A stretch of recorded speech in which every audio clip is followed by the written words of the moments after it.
माननीय डॉक्टर अभिषेक सिंघवी जी 15 मिनट्स। माननीय अध्यक्ष जी, माननीय सांसद, 75वीं वर्षगांठ के उपलक्ष्य में इस वार्ता में मैं एक अत्यंत सरल लेकिन एक अत्यंत विचित्र और कठिन प्रश्न के साथ बात शुरू करना चाहता हूं।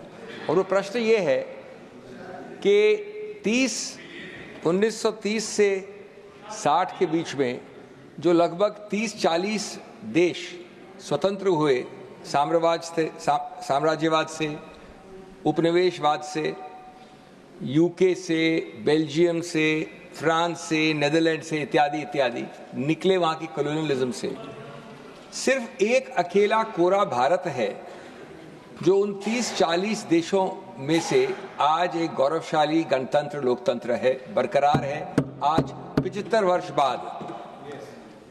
ये एक बहुत ही विचित्र चीज। इसका कारण क्या है? तो कई कारण है। सबसे बड़ा कारण होता है गुड लक।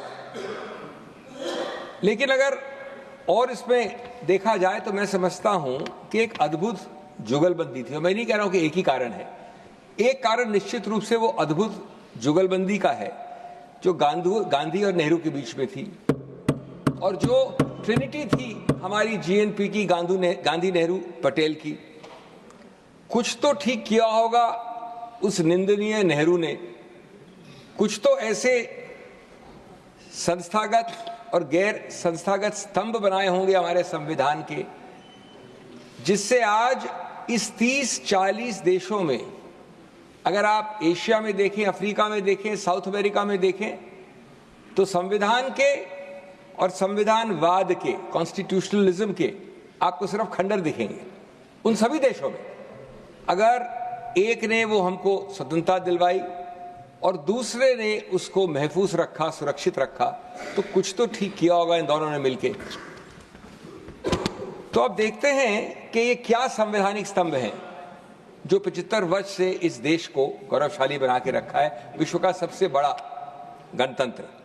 और उसके बाद साथ साथ देखते हैं कि उनकी वर्तमान परिभाषा क्या है, उन स्तंभों की, उन स्तंभों की का वर्तमान स्वास्थ्य कैसा है, स्वरूप क्या है, आकार क्या है। Friends, the first of those pillars, the non-institutional pillars, is secularism, one of the most misunderstood, most abused words, no doubt. Yes. You know, it's a self-protective mechanism, idea. We do no largesse, no mercy to practice secularism. We must do it in supreme selfish national and self-interest. India is planet Earth's most diverse spot. And diversity, when the Americans talk of the salad bowl or others talk of the melting pot, nothing captures India's diversity. We have 22 scheduled languages, 700 mother tongues, 2,000 dialects. We have the world's 4 religions born here, the second or third largest of other religions in the world, and so on and so forth. What is secularism? I love Professor Bhargav's Lincolnian definition of secularism. He said, why did Lincoln say for the people? It's understood democracy is for the people. Why did he say by the people? It's understandable. It is those who elect by the people. Then he said, why did he use of the people? And then Bhargav answers his own question by saying, it is to convey a sense of co-ownership of democracy to the last man in the last row. It is a co-belonging of democracy to everyone, the majority and the minority, the underprivileged and the overprivileged. And that is the essence of secularism. And before I come to its current health, there is another word in our preamble which cross-fertilizes and reinforces in a big way, जिसको हम ज़्यादातर भूल जाते हैं, fraternity, सौहार्द, a word far superior to the negative word of tolerance. It is a positive word which constitutionally mandates us to celebrate each other, identity. It cross-fertilizes and reinforces secularism, and it brings in all the other related concepts of pluralism, inclusiveness, and diversity. अब दोस्तों इसकी वर्तमान हालत पे 2-4 minute बिताते हैं। इसकी वर्तमान हालत क्या है न्यू इंडिया में, न्यू बीजेपी के शासन में? सबसे पहले है भय का वातावरण, अविश्वास का वातावरण, Yes. विभाजन का वातावरण, True. इसके लिए कोई थर्मोमीटर नहीं चाहिए। आप भी जानते हैं, हम भी जानते हैं, सेंट्रल हॉल, पुराना सेंट्रल हॉल से लेके अल्पसंख्यकों तक ये भय का वातावरण है। वो सेंट्रल हॉल का आजकल कैंटीन हो गया है सब्स्टिट्यूट, यहाँ पर सेंट्रल हॉल तो नहीं रहा। लेकिन अपने कंधे के पीछे झांक कर बोलना, इसे कहते हैं गणतंत्र के भय को। और मैं कहना चाहता हूं कि ऐसा वातावरण 75 साल में कभी नहीं आया, सिवाय उस 18 महीने में आपातकाल में, जिसके ऊपर मैं अभी आने वाला हूं। कभी नहीं हुआ। 2 उदाहरण देना चाहता हूं इसके, फिर आगे बढ़ूंगा मैं। एक उदाहरण तो अभी पिछले हफ्ते का है, दोनों में मैं पेश भी हुआ था। प्लेसेस ऑफ वर्शिप एक्ट में क्या हुआ और उच्चतम न्यायालय ने क्या कहा ऑर्डर 3-4 दिन पहले, उसकी बात मैं नहीं कर रहा हूं, आप सब जानते हैं। उन्होंने कहा कि जब तक हम इसको निर्णित करते हैं तब तक एक प्रतिबंध रखें, एक शांति बहाल रखें, एक स्टेबिलिटी रखें, स्थिरता रखें। जो महत्वपूर्ण है कि उस हियरिंग में केंद्र सरकार का क्या स्टैंड था। केंद्र सरकार, जो वैसे टेक्निकल रूप से तो एक न्यूट्रल होनी चाहिए थी, उन्होंने कहा कि ये आंतरिक आदेश नहीं दीजिए। कब तक नहीं दीजिए? जब तक आप इसका निर्णय करेंगे तब तक भी नहीं दीजिए। और निर्णय क्या था? निर्णय था बड़ा समझदार निर्णय कि नया कोई सूट दर्ज नहीं होगा और जो पुराने सूट है उसमें कोई भी प्रभावशाली इफेक्टिव ऑर्डर आंतरिक या अंतिम नहीं पास किया जाएगा। इसका विरोध किया है सरकार ने। और आप बात करते हैं सेक्युलरिज्म और फ्रेटर्निटी की, जब तक सिर्फ निर्णय आता है तब तक। इसका दूसरा उदाहरण, क्या केंद्र सरकार ने कभी भी किसी रूप में, माननीय प्रधानमंत्री तो बहुत बड़े हैं, गृह मंत्री भी बहुत बड़े हैं, किसी मंत्री ने भी, केंद्र मंत्री की हिम्मत हुई कि जो ये बुलडोजर राजनीति चली इतने सालों से यहाँ, जिसमें भी एक मामले में जिसमें मैं पेश हुआ था, उच्चतम न्यायालय ने रोक लगाई कुछ हफ्तों पहले, कभी भी उन्होंने, किसी ने बोला उसके विरुद्ध? ये आपके सबसे बड़े प्रदेश से शुरू हुआ था, एक शब्द बोलने की हिम्मत थी किसी को? बल्कि आप लोगों ने, you glorified, your CM's glorified bulldozer आज। There was an inter-CM, inter-state competition as to who is the more Rambo CM to practice bulldozer. And an award virtually was to be given for bulldozer CMs and bulldozer politics. But this is fraternity, this is secularism. Look at the statistics. Who were the victims of that bulldozer Raj? 95, 98% one community. No notice. I make a protest, I make a poster, my house is struck down. But not one of you had the guts to speak up against it. Why? Because you cannot be allowed to do that. So friends, this is the hiatus between constitution, between constitutionalism, between secularism, between fraternity, and between the reality. You really wore the democratic cloak, but you wielded the autocracy's blade. As the constitution crumbled, in the shadows you made. Because friends, when rulers play puppeteers with democratic frame, the constitution is but a pawn in that game. Let us turn to some other underlying pillars. Federalism. You know, it's a very strange country where our framers made it largely a unitary country. Somebody called it quasi-federal because of largely unitary focus. But the great achievement of India is what we call inadvertent federalism or accidental federalism. Today, after 75 years, we are much more federal in operational reality than our framers conceived of in design, in constitutional design. And this is not the place to go into it because you've had fiscal federalism. We devolved today 45% odd of the funds to the states. We started with 30%. We have Panchayati Raj. We have municipal decentralization. We have linguistic federalism, the 3-language formula. We have economic liberalization. So that's a different story, but we have operational, real federalism of a far, far higher degree than our framers envisaged or created or designed. And federalism is very important for regional parties. It's a safety valve which channels the 3 Ds, discomfort, dissatisfaction, and dissent at the local level. Otherwise, like a pressure cooker, if it did not release it there, it would explode at the center. But, sir, and the Honorable Prime Minister has repeatedly used the, I don't like the word jumla for the Prime Minister, but let's say the phrase, cooperative federalism, competitive federalism. Allow me to make you smell the coffee and smell reality for 2 minutes. 2 examples again on federalism. The theoretical and the real in New India and the new BJP. State in the south, we know the name. A state in the east, we know the name. A state in the north, we know the name. I happen to be coincidentally counsel for all 3 states. 10 bills are passed by the state in the south. The Honorable Governor takes 1.5 years to decide not to decide. Because if he sends it back, as we all know, the state can pass it again. So he decides not to decide. I go to court, the court passes an order, so he then decides 1, and 9 he refers back.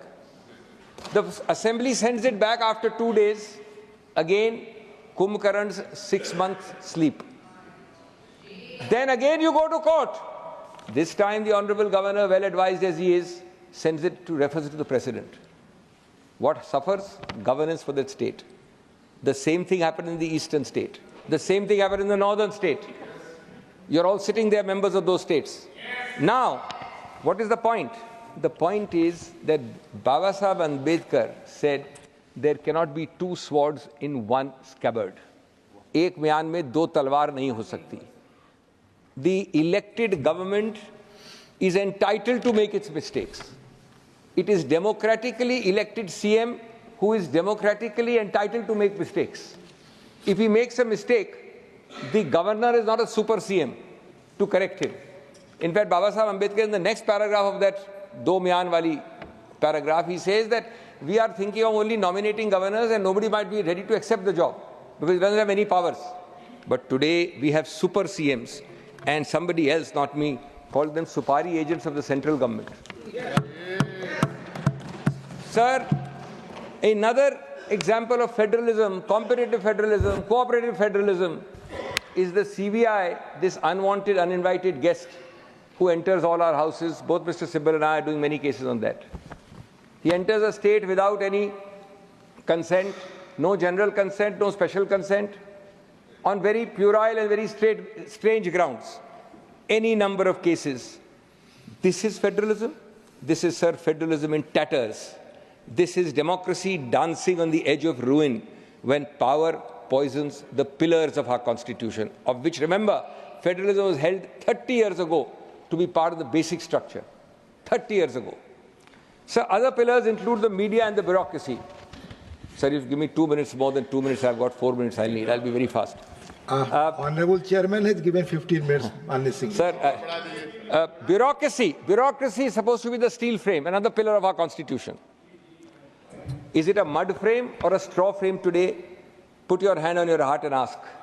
The test which is paramount is servility and loyalty. HMV is the qualifying condition, not the old records of music we love.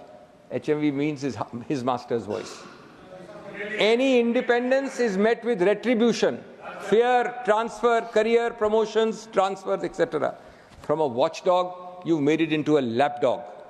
And this is a decimation of yet another pillar of the Constitution. Media. And here I blame the media much more than the government. The media typifies the Margdarshak Mandal's eminent Greece, Advani ji, who said, when we asked you to bend, you crawled. गोदी media तो शब्द भी 2014 के बाद ही बना है.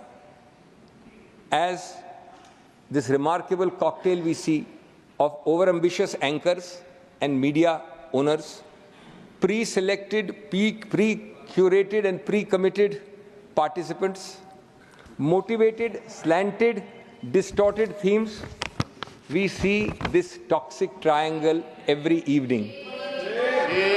Sir, I call it verbal terrorism and visual extremism. But this is because the media, Godi, has been converted largely into a Godi media. It doesn't help anyone. This is an institution which was called the 4th pillar. It was called the 4th pillar without being. Press freedom is nowhere mentioned in our constitution. But it's given the status of a 4th pillar. Please. Sir, मेरा समय कम है, इससे जवाब नहीं दे रहा हूं मैं आपको. Vendetta politics. India is fortunate, unlike the 2 ladies who can't sit in Central Hall in Bangladesh. Unlike Zia and Nawaz Sharif, who can't sit in Central Hall in Pakistan, we were fortunate that we did not have vendetta politics. It started in a way in a South Indian state. It then traveled to an East Indian state. It went to the Battle of the Sardars in North Indian state. But largely the central government was free from it. So today you have, as one of your biggest alliance partners, the agencies, the three agencies we know well. And today, not only the laundry factory analogy, but a very good cartoon came when the Pope said, "Son, if you confess, all sins are forgiven." So the Indian man standing there on the side said, "No, sir, all sins are forgiven if you join the ruling party." Yeah. Sir, there are many more examples. My time is limited. I will end by saying कि बार-बार आपने आपातकाल की बात की. आप बिल्कुल सही कह रहे हैं, आपातकाल में गलतियां हुई हैं. मान के चलिए. मैं मानता हूं, मैं स्पष्ट कहता हूं, कांग्रेस ने पहले भी कहा है. पहली बात तो एक तर्क और कुतर्क की बात है कि ये क्या बात कि आपके 90% स्पीचेस पहले अमेंडमेंट से 1950 से शुरू होती हैं. हम आज के भारत में जो विकृतियां आई हैं उनकी बात कर रहे हैं. उन विकृतियों में हाफ अ मिनट सर, उन विकृतियों का उत्तर क्या है कि गलती आपने की या नेहरू जी ने की तो हम भी करेंगे, तो ये लॉजिकल नहीं है. लेकिन दूसरी बात, ये आपातकाल एक सीमा से बाध्य था, 18 महीने का था. जनादेश सबसे बड़ा होता है. इंदिरा गांधी के आपातकाल के बाद इंदिरा गांधी को जनादेश ने वापस चुनावित किया. ये आपातकाल एक संवैधानिक विकृति थी जो संविधान अनुमोदित करती है, संविधान अलाउ करती है, संविधान के अनुसार हुआ, गलतियां हुई, अंत हुआ. आज इस अघोषित आपातकाल की क्या सीमा है? क्या संवैधानिक प्रतिबंध है? क्या संवैधानिक कंट्रोल है? जीरो. और इसलिए सर 10 वर्ष से sir, last point, can I take a minute, half a minute? Sir, I'm ending as I started, not with mere words, sir, just 30 seconds. 30 seconds, sir, 30. Please. I'm ending with what I started, not with words, with a warning. And sir, with great respect to you and to the House, I say that the Constitution, that sacred scripture of our sovereignty, is under siege. The pillars of democracy tremble as tyranny tiptoes into our temples of power. The sanctity of secularism is being shredded. Federalism is fractured and freedom is fettered. We are witnessing an era where institutions are being incapacitated, dissent demonized, and truth throttled. The custodians of democracy have become its conspirators. The protectors of liberty are now its predators.